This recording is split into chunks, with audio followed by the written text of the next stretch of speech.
Olona fandadazy Wera, alohan'ny fahatelopolo taonany dia mpamokatra fandarana ho an'ny tanora tao amin'ny fahitalavitra tailandais izy, ary nifantoka tanteraka tamin'izay fandarana izay. Ataoko fa zava-dehibe ny fahitalavitra izay miantraika amin'ny olona rehetra. Ny ankamaroan'ny fandarana amin'izany anefa na any Thaïlande na amin'ny firenen-kafa dia mampianatra-dratsy ny vahoaka, fa indrindra ny tanora.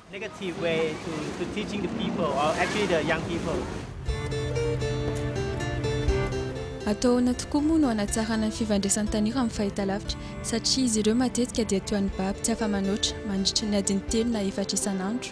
Tonga saina tamin'ny fisehozavatra io Wera ka niala tamin'ny asany na dia tsara toerana sy maro mpaniry asa izy amin'ny maha-mpamokatra fandarana azy ka nanolo-tena ho an'ny firenena ary koa an'ireo tanora tsy misy mpikarakara. Niasa tao amin'ny orinasa iray aho taloha, niasa mba hahazo vola mba hivelomana. Ary ankehitriny dia mpampianatra aho ary mpampianatra amin'ny mpianatra mpitatitra vaovao sy hahay mampiasa fandarana amin'ny televiziona ho fitaovana hoety manatsara ny fiainan'izy ireo. Mampianatra manerana amin'ny firenena iray manontolo aho.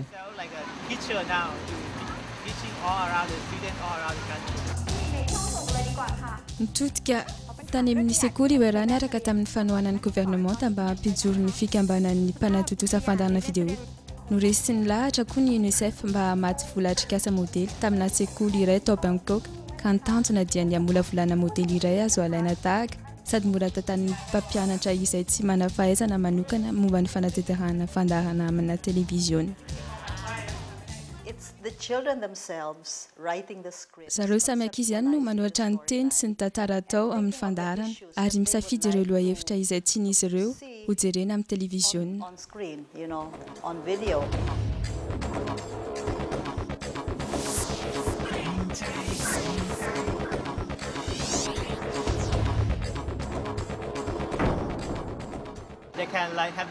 Manana fahaizana manatanteraka fandarana amin'ny televiziona ny ankizy ary mampivelatra azy ireo izany. Mitombo tokoa ny faharan'izy ireo ny zava-miseho amin'izao tontolo izao amin'ny fiarahamonina ary amin'ny firenena. Hany ka vonona ny asa amin'ny sehatra izy ireo ary ho lasa olona tsara hofiny ho an'ny ho avy.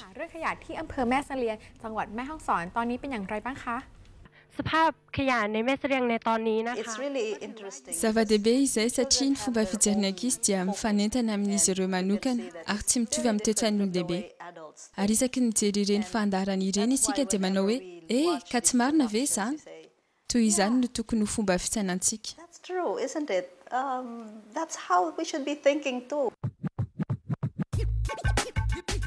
Afaka maneho ny fomba fijery ny tanora manoloana ny olana. Lasa mpandray anjara mavitrika amin'ny fiainan'izy ireo amin'ny famoronana fandarana televiziona araka ny safidiny. Afaka taona maromaro taty aoriana dia niparitaka ilay fomba fanao sekoly 300 no nifandroy amin'izany fandarana televiziona izany maneran'io firenena io. Tantaram-piainan'ny Wera izay sady mpijoroana ho vavolombelona amin'ny maha-mpandraharaha sosialy azy tany Thaïlande dia voarakitra amin'ilay boky mitondra ny lohateny hoe mampita fanantenana izay nosoratan'i Marie-Hélène sy Laurent de Chérizet izay hoenonareo ao anatin'ity horonan-tsary ity. Ahoana moa no nionanay ekipan'ny Net for God tamin'ny Laurent sy Marie-Hélène fa makina lahatsoratra tao anatin'ny gazety frantsay iray izay mitondra ny lohateny hoe mpianakaviana iray mitety an'izao tontolo izao mpitatitra vaovao amin'ny fanantenana no ny atombohany. Io no nisarika ny sainay ary mitantara izy ireo ao anatin'io lahatsoratra io fa nitety izao tontolo izao manomboka volana Jolay 4 ka nandao any Frantsa tanindrazana izy ireo miaraka tamin'ny zanany 5 eo anelanelany 5 ka hatramin'ny 12 taona. Naharitra 14 volana nandihan'izy ireo.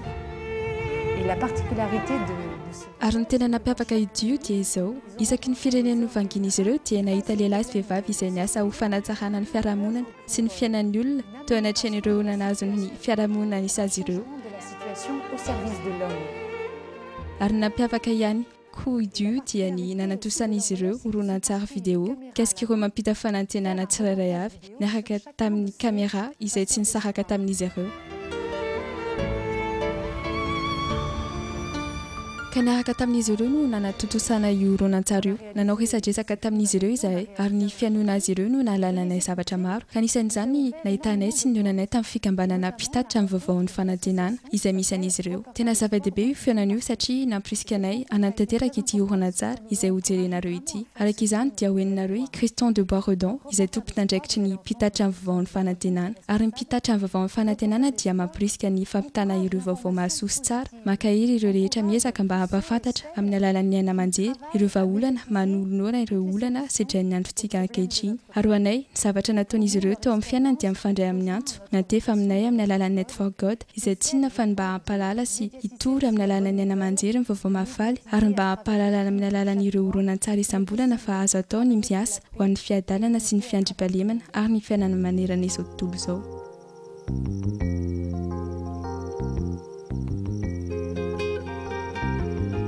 Du tour du monde, c'était un rêve. Nefitra hitety an'izao tontolo izao dia efa nofinofy hatriny ela. Rêve qu'on a eu effectivement. Alio nofinofy io dia napetraka manontolo teo am-pianantanan'Andriamanitra ary notantanana izahay.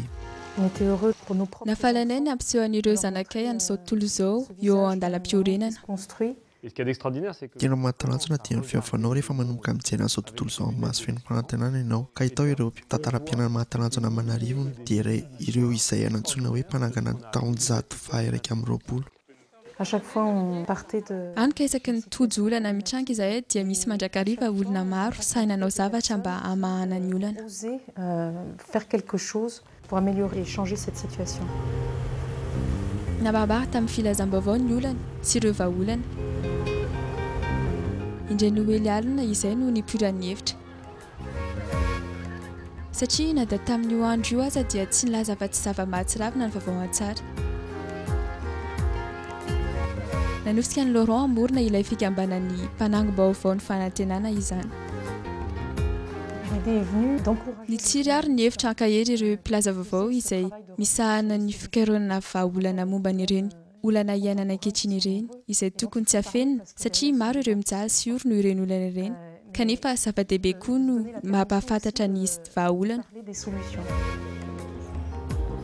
Kamelohan'ny angana tamin'ny dio dia nizarany heviny tamin'ny namany ingénieur momba ny fambolena atao hoe Christian de Boisredon i Laurent satria comment tsy namany io dia efa nanao ny dia ny fanantenana tamin'ny fitetezan'izao tontolo izao niaraka tamin'ny namany Rola.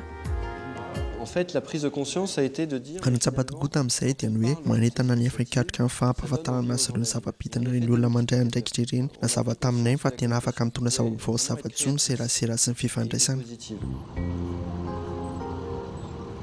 Toy izay ary ny natombohan'ny mpanango-baovao ny fanantenana izay namondrina mpilaza vaovao marobe.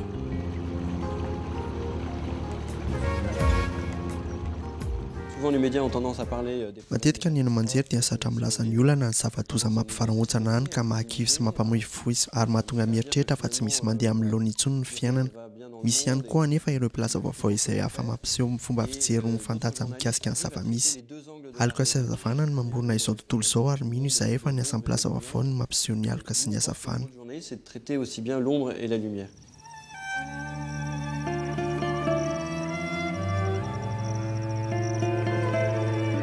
Ahoana kosa ny fomba fitohizan'ny fiainana taorian'ny fifandringanana ara-poko tamin'ny 477 izay niteraka fahatesana mponina roa andeha iray tapitrisa tao anatin'ny 100 andro. Ireo foko telo Tutsi, Hutu ary Twa tao amin'ny firenena no nifandringana ara-toerana. Izay indrindra no nisarika ilay fianakaviana mpanango-baovao hitantarany fionan'ny tamin'ny lehilahy telo izay anisan'ny velona tamin'ny fifamonoana ka ny iray Tutsi, fa Hutu ary ny fahatelo Twa. Manoloana ny fijaliana sy ny ratra navelan'ny ady an-trano dia nanoka ny fiainana izy ireo hiara-iasa ho vavolombelon'ny fifamelan-keloka andron-danana ny rindriny fifandrafesana mampizarazara azy ireo.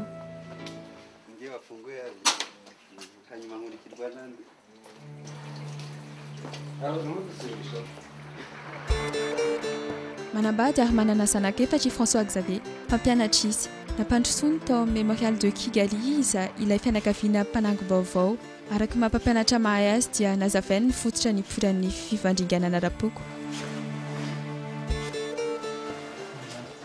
Voilà l'exemple d'une propagande, ça c'est... Ty misy ohatra iray amin'ny propagande nitidany folompao izay nahery tamin'ny kasety Kangora dia mampiseho hoe ny Tutsi dia olon-dratsy tsy tokony atao manambady azy ary izay vahiny rehetra manambady Tutsi dia mpamaty ka niteraka fifankalana tao ambony olona izany.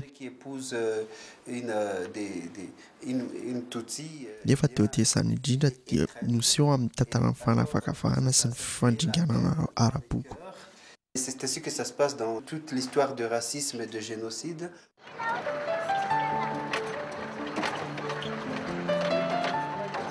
Nomelohan'ny mpiroatsomako aho satria nanambady Tutsi. Jean-Marie indray dia mpanjaitra fanta-daza.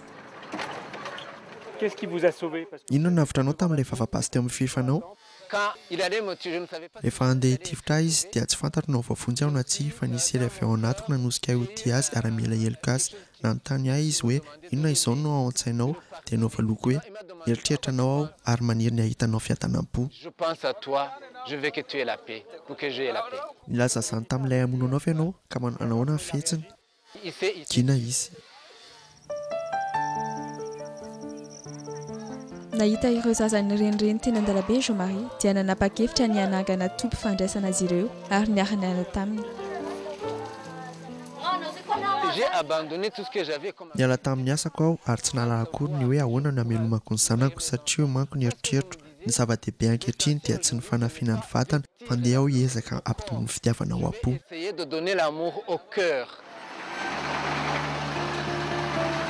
Lasa modely ho an'ny toby maro manerana io andao io tompy fandraisana zaza mirenireny io. Nanohy indiany ilay fianakaviana mpanango bavao mba hiona amin'ny Gérard ao amin'ny tanàna ny Amata.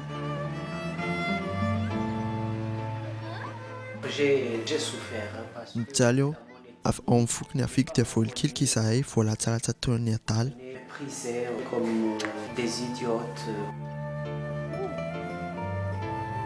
Il y avait un moment où je disais donc que les animaux sont plus des varels plus que nous.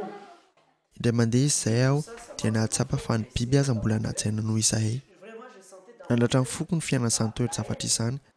Mais ma souffrance m'a poussé à dire vraiment que je dois travailler. Tsy nandre fankalana tao am-poko aho fa ny fijaliako no nandrisika ianao izay ahalalana izao tontolo izao hoe inona marina ny olombelona. N'importe qui est des ethnies, c'est ça qui m'a poussé moi à dire vraiment je vais travailler sur la Tovomantsy rehefa ny olombelona na dia samy hafa foko aza dia hampanjaka ny fifamelan-keloka aho ary koa ny fitadiavana ny marina. Aussi à la découverte disons de la vérité. Ankehitriny Gérard, i François Xavier ary Jean-Marie dia niarana nentana atrikasa momba ny fifamelan-keloka manerina ny firenena manontolo.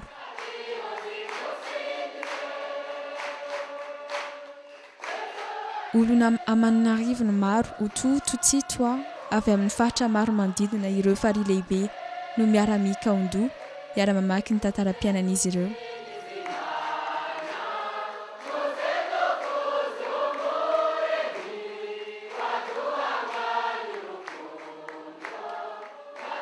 Les gens peuvent s'asseoir ensemble et être vrais.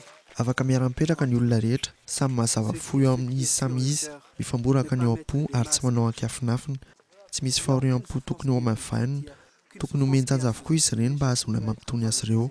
Pour être apaisé.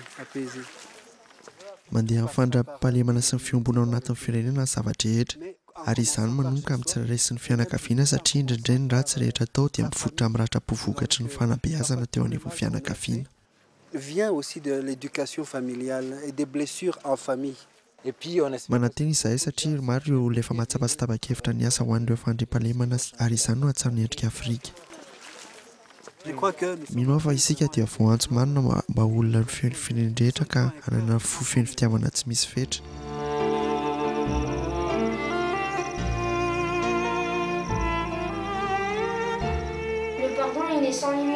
Tsy misy fetra ny famelan-keloka. Ny tena mampitolagaga dia ny herim-pon'ireo olona ny anafijaliana tsy roa aman-jatony ary manenina tamin'ny fangiry-firiana ny atra taminy. Tsy hoe tsy mahita fa tsy ny olana mianjady amin'izy ireo fa mieritreritra ny hafa. Milaza izy ireo fa ny lalana tokana tokony izorana dia ny fifamelan-keloka ka noho izany dia mamela heloka izy.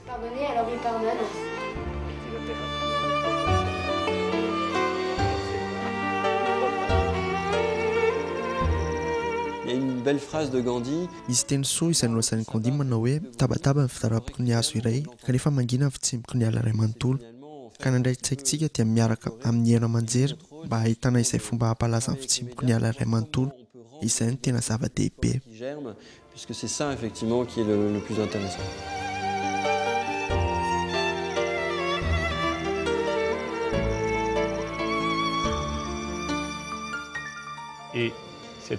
Ary ilay ala manontolo mitsimoka dia ny asan'ny tsirairay toy ny tsirairay avy amintsika izay tsy manaiky lembenana fa mandray andraikitra ka manao izay tokony atao raha hatojo fahoriana eo amin'ny manodidina azy. Nisy dingana voalohany tsy maintsy lalovana ary ny zava-dehibe indrindra dia ny fanoherana firavorevien-tanana ary io hetsika voalohany io dia tsy fantatra hoe mitondra antsika makaiza. Mpilaza vaovao i Pierre Barnerias nanao fitetezana an'izao tontolo izao izy araka ny talentany miaraka amin'ny caméra no nanantanterahany horonan-tsary fito miaraka amin'ny fianakaviana de Cherizé fanangonana tsara ny televiziona izany dia feno zava-miafina sy mampitolagaga nataony nandritra izany.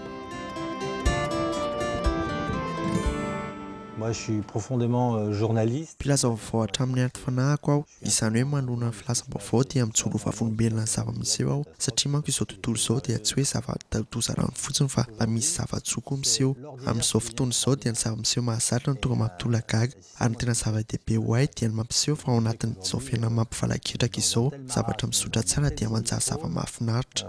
Que à côté de ça, la chose qui se passe bien, bah, ça devient merveilleux. Ataoko fa azo atao tsara ny mandefa raky tsara kanto amin'ny fampisongadinana zavatra roa dia ny olana sy ny famahana ny olana. En ayant les deux choses dans le même documentaire, c'est-à-dire le problème et la solution au problème.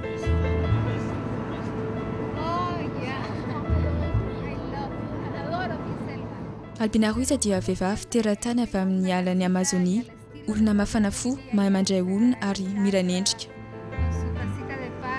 Ao amin'ny firenena Peroa dia tsy omena asina firy ny vehivavy, tsy fotsy hoditra avy any an'ala ary misedra fanavaka vaham-bolo-koditra mahery vaika. I Albina dia namindra tendrombohitra ana Zortira. La verdad es la cosa de que acá se sufre de la suciedad nada más que esto. Tena mampijaly amin'ny tony toerana itony dia ny alotona. Tsy misy mikarakara mihitsy ny aminay na ny commune Lima na ny commune fonenanay. De parte de la municipalidad de Puente Piedra. Raha vao mitsoka ve ny rivotra dia mamofona be manodidina? Ie, tena mamofona tokoa. Ao Lima ny andro tokony fako dia tsy voaroka. Mianaka manerana ny lalana, ny renirano ary ny morondrika izy ireny. Ny faritra fonenany mantra no tena voakasika izany. Tondra otrikaretina ary valanaretina toy ny kolera io fiavosan'ny fako miparitaka io. Nahita izany Albina mpianatra ao amin'ny sampana toekarena ao amin'ny fampianarana ambony ao Lima dia ny varahontsana nanangana fomba fiariana madinika momba ny fanadiovana sy ny famadiana fako ho mbola azo ampiasaina indray izy. How did you mobilize all those people? Tsapako fa tsy mitondra fombiazana ny miasa irery, ilaina mandrakariva ny miara-miasa amin'ny namana sy ny mpiary madinika ary ny fanjakana. Nanampibetsaka antsika ny miara-miasa amin'ny hafa. Zava-dehibe koa ny fananana fahasahina, la mila miverina any amin'ny bureau iray ao ny ampitso sy ny afaka pitso ary tsy misalasala manamafy ny fangatahako ka toizako hatrany izany. Amin'ny farany dia mandray anjara ireo tokony andraikitra tokony hiarahana miasa.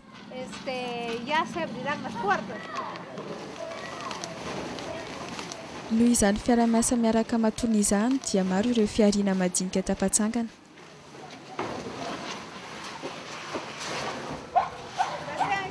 Nampiany Albina araka izany ireo tena fadiranofana mba ho afamamaha ireo olana mianjady amin'izy ireo sady mba ho afaka mivelona ihany koa.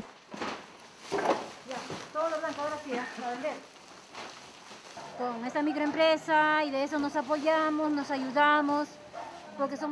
Mifanohana sy mifampiankina teraka izahay ao anatin'ity sehatra fiariana madinika ity. Vehivavy manano telo izahay no miara-mimonano ary samy mameron-janaka daholo. Angony avy koa izay zava-misy any amin'ny orinasa sy ny sekoly dinay amin'ny vidiny mirary. Avy eo dia avadika mba azo ampiasaina indray ary amidinay avy eo. Tena mahavelom-bola io asa io noho izy mamela sy ny anokolo sy amelona ny zanako ary ahafahako mandony saram-pianarana ireo. A mis hijos, ¿no? Mantenerlos, darles de comer, sus estudios.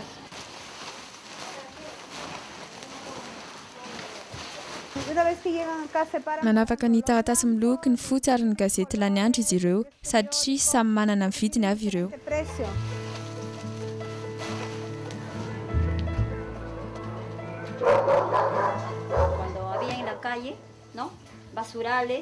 Taloha rehefa milalao eny ivelany eny amin'ny lalana ankizy dia manary lava noho ny fianaka mifako teny teny. Ankehitriny salama tsara tsy marofo izy ireo. Tena mahomby ilay vahaolana ka maro ireo tanàna dehibe ao Peroa no miantso ilay fikambaham-piariana na oriny Albina mba hampijory izany any aminy.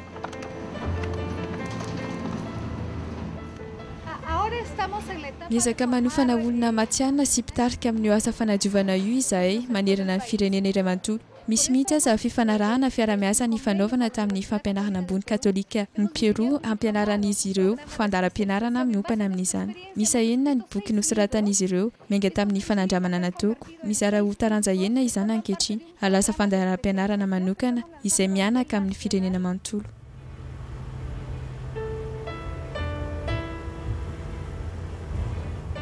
Ny finiavana nisy tao amin'ny Albina no nahatonga io sehatrasa mampididoza ara-pahasalamana sy manetry ara-piarahamonina io anjary ilaina sy hajaina ary mampidi-bola.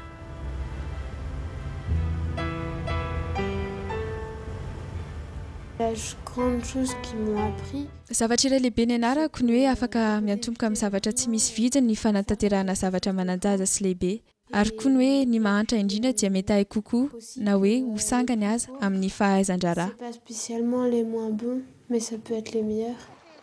Une des grandes leçons de tous ces entrepreneurs. Misy lesona anisan'ny lehibe azon'ireo mpandraharaha avy amin'io asa fiariana io dia ny hoe samy manana fijaliany rehetra eo amin'ny fiainany kanefa nasongadin'ireto olona ireto ho an'izao tontolo izao fa rehefa manadino ny tenantsika isika ka misokatra amin'ny fijaliany hafa dia manokatra làna ho an'ny fiainana sy ny fahasambarana. Bibalika eo amin'ny fiainan'izy ireo ny asambarana mampatehanana. Tena lesona lehibe momba ny asambarana no notsoahanay tamin'izany. Personnellement, ça m'a donné envie d'aller naporisika ny tenako manokana izany mba tsy hafahafako manoloana ny olon-kafa. Angamba taloha dia mety mbola nioatra no sady nanay ny anatina ny hafa. Saingy eo ankehitriny hoe tsy misy ahina ho very tombotsoa raha miona amin'ny hafa fa betsaka aza ny soa mety mbola aterany. Et là je me dis mais il y a rien à perdre dans la rencontre, il y a tout à gagner. C'est sûr qu'on a de la chance par exemple d'avoir l'eau et tout et je pense que ce qui isika izao ohatra dia sambatra fa manana rano. Zava-dehibe ny ahafahana manara-maso ny ambim-bava amin'izany ary miezaka mitsitsy izay ananantsika fa tsy robaroba amin'ny fandaniana be fatana. De faire juste attention à ce qu'on a quoi, de pas vouloir toujours plus.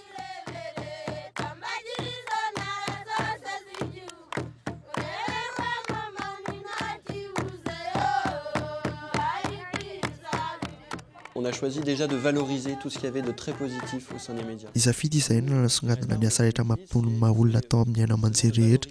Plutôt que de critiquer. Le problème du journaliste, c'est qu'il est toujours là où ça va mal. Nitetika safidinay dia ny amparipariny zava-tsoa toy izay tsy kera be fahatany. Io lampanao gazety manko dia ny any amin'izay misy olona sy tsy mandeha araka ny tokony izy mandrakariva no ahitana azy. Any amin'izay anjakany aizina sy ny fahantrana. Hany ka fahafatesana sy aizina mandrakariva no mason'izy ireo. Hany ka ohatry ny hoe toy izany avokoa azy ireo sy maneran-tany. Ary kolotsaina manindrahindra ny aina ny tiana ampatsakaina sady manolombelona indray ny fanantenana tsy manadino ny tena zava-misy. Ary asongadina izay rehetra mamelona sy manome aina an'izao tontolo izao fa indrindra ny fahaizana mandray andraikitra afaka tahaka izay manam-porofo na dia miainga avy amin'ny olona iray aza dia azo ataony manao fahagagana. Qui prouve qu'à partir d'un homme, on peut arriver à des miracles.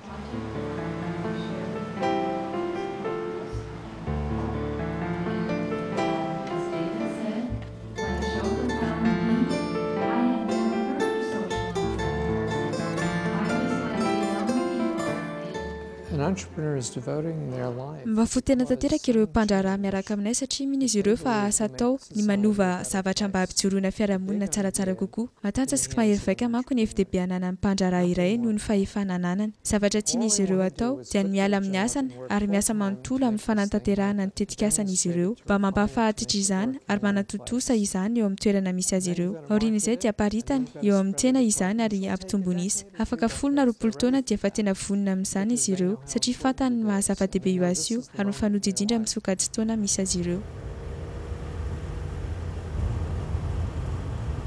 C'est vrai que moi, j'ai été ravi en fait de découvrir. Tena fahala aho ny fanena tamin'ireny mpandrarara-piaramonina ireny izay mpitolona goavana ho amin'ny fampatsakana ny famboniana ny mahaolona. Bel potentiel pour moi. Hoay dia azo atolotra mba ahazo ny loka Nobel izy ireny. Lesona azoko manokana tamin'ireny fitetezana amin'izao tontolo izao ireny dia nampifanatina sy nampifanairaseram-baratonga samihafa ny mandravy ireo sakana rehetra tsy ahafahana mijery sy mahita ary miaina. Casser toutes ces barrières qui nous empêchent de voir et d'écouter.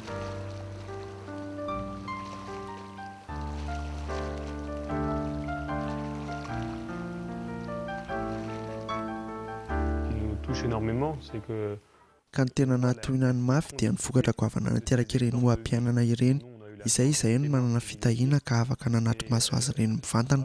Tena mahatalanjona ny akon'ny fahitan'ny mponina Fontsy izany ankehitriny. Izany ny antony toa hetaheta goavana izany miseho tamin'ny alalan'ny fangatahan'ny hena aman-jery isan-karazany azon'ny famelabelarana nataonay. Misy mihoatra ny ora folo ny resadresaka natao tamin'ny radio, amam-polony maro ny lahatsoratra gazety. Fandarana maro ny isan-karazany tamin'ny fahitalavitra ankoatra ny oran-tsarinay izay naharitra adiny fito. Ao koa ilay boky anisan'ny maro mpanjifa indrindra tato anatin'ny rovolona. Manam-pirofo inona izany ho isika? Manam-pirofo izany fa mangetaketa ny finoana sy ny herin'ny fahazavana ny olona.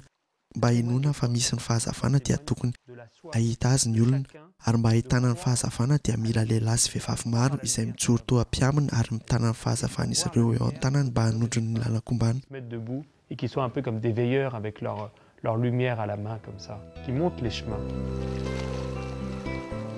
Rehefa miteny amintsika Kristy manao hoe aoka ianareo fa hazavana eo ambony vata famarana, aoka ianareo lalifay mampitombony koba, aoka ianareo fa nasiny tany. Midika izany fa maneraka antsika Kristy mba handranitra ny masontsika ka ahafahantsika mahita sy mampafantatra amin'ny hafa ny fahazavana misy ao aminy. Ary izany hoe maneho amin'ny hafa ny fahazavana misy ao aminy izany dia manokatra ho azy ny lalana mahaolona, ny lalana fahasambarana, ny lalana misy fanantenana. Un chemin de bonheur, un chemin d'espoir.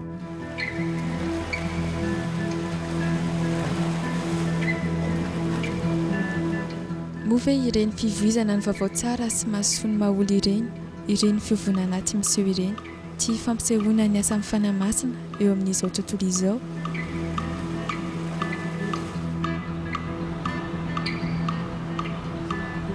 Amin'ny alalan'ny fitaovam-pifandraisana manaraka ny toetrandro izay manafona ny elanelantany mampisaraka antsika, ezahany Net for God iompana indrindra amin'ny famoronana sy ny fanamafisana ireo roy sy fifandraisana eo amin'ny samy fiangonana ary koa eo amin'ny samy firenena.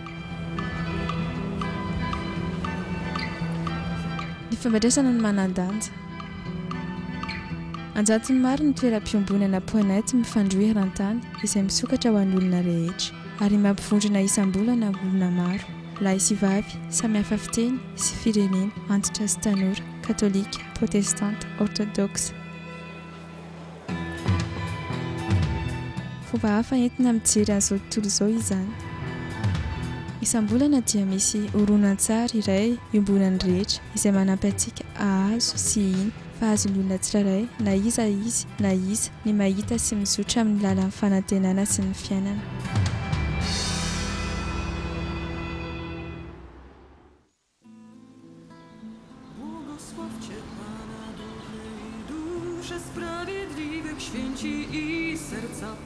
Net for God dia manentana antsika hivavaka sy mijery an'izao tontolo izao.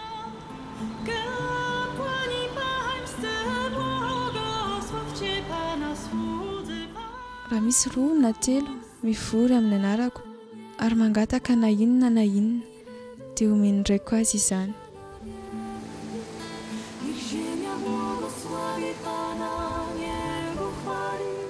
Minontsika tokoa ny herin' izany hoe miara-mivavaka izany. Isam-bolana isika dia hiara-mientana ka hivavaka ho an'ny toe-javatra iray manokana na ho an'ny firenena iray. Ho an'ity volana ity dia aoka isika hivavaka ho an'ireo rehetra eto amin'izao tontolo izao, miasa eo anivon'ny sehatra ny serasera sy ny aina aman-jery eo amin'ny firenentsika, fa indrindra mba ahafahan'izy ireo mivohy fifandraisana, mitondra zava-baovao sy mitera-pokatsoa.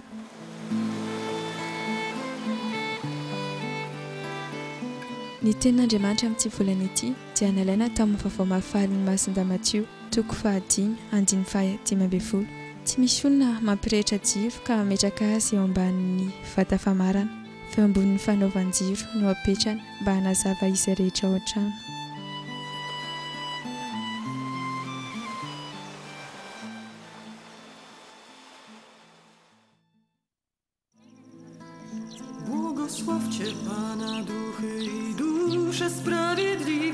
dzieci i serca pokornego.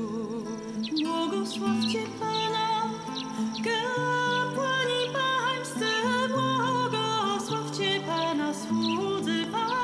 Niech ziemia błogosławi Pana, niech Go chwali i wywyższa na wieki.